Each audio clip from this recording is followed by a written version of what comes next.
Sejarah kita dikubur dalam sunyi yang disengaja. Nusantara bukan bangsa primitif, melainkan pusat peradaban purba. Sebelum dunia mengenal sains, leluhur kita telah membaca rahasia alam. Kita adalah ingatan dunia yang dihapus dari sejarah.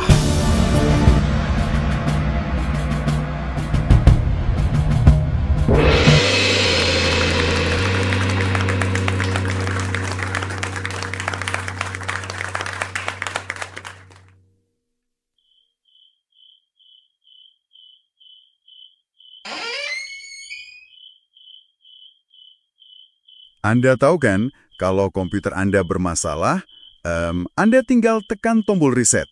Layar jadi hitam, terus tiba-tiba semua data lama Anda hilang begitu saja. Seolah-olah mesin itu baru menyala untuk pertama kalinya hari ini.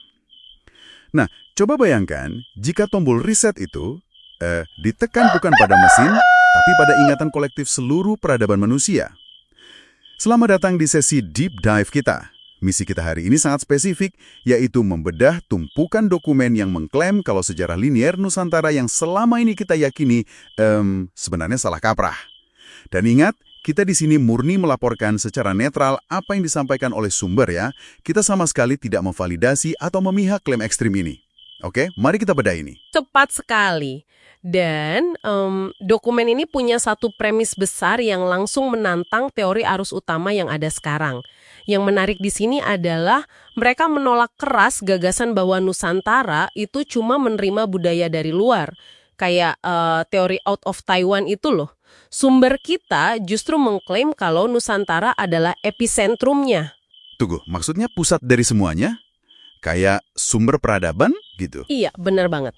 Sebuah peradaban autokton alias asli dan mandiri yang tingkatannya sangat maju. Dan peradaban ini menyebar dari benua Sundaland sebelum wilayah itu tenggelam pada masa Last Glacial Maximum. Wow, Anda mungkin berpikir ini terdengar seperti fiksi ilmiah. Jujur saja, saya juga merasa begitu saat pertama kali membaca dokumen ini. Karena kalau peradaban ini sangat maju, apa buktinya dalam kehidupan sehari-hari leluhur kita? Sumber kita mengatakan mitos seperti Nawang Wulan, kan Anda tahu ceritanya, bidadari yang bisa menanak sebakul nasi hanya dari sebutir beras. Nah, dokumen ini mengklaim itu bukan sekedar dongeng pengantar tidur. Bagian itu. Ya, itu sangat mengejutkan sih. Benar-benar mengejutkan.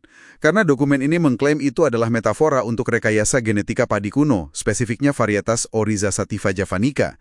Ini kayak kita melihat leluhur kita sebagai ilmuwan Silicon Valley kuno, tapi di bidang botani, gitu loh. Dan mereka menyertakan data genetika padi untuk mendukung klaim itu. Mereka membahas soal simple sequence repeat, semacam sidik jari DNA. Tapi mari kita bahas yang lebih gila lagi. Sumber ini beralih ke pisang. Spesifiknya pisang Musa balbisiana. Oke, pisang. Bentar, gimana ceritanya pisang bisa masuk ke obrolan teknologi maju?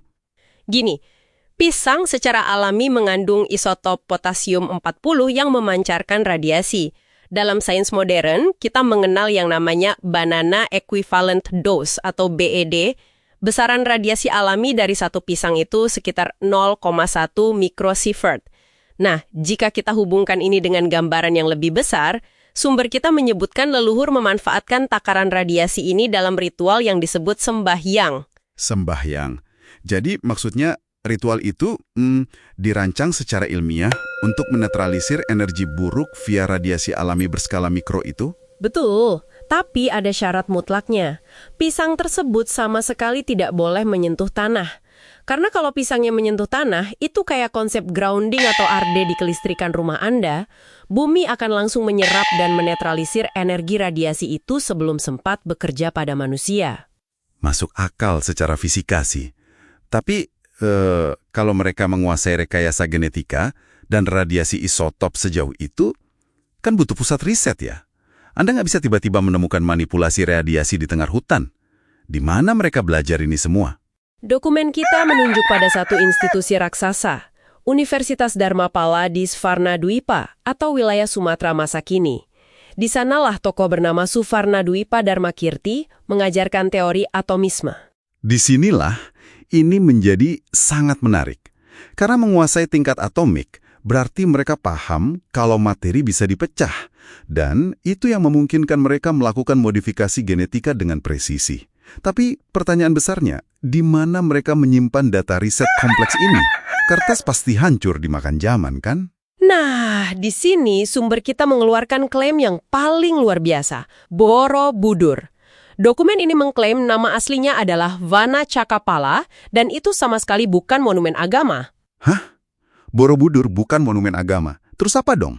Mereka mengklaim itu adalah perpustakaan batu berskala raksasa, sebuah sistem pengarsipan abadi yang disebut Dharmic Original.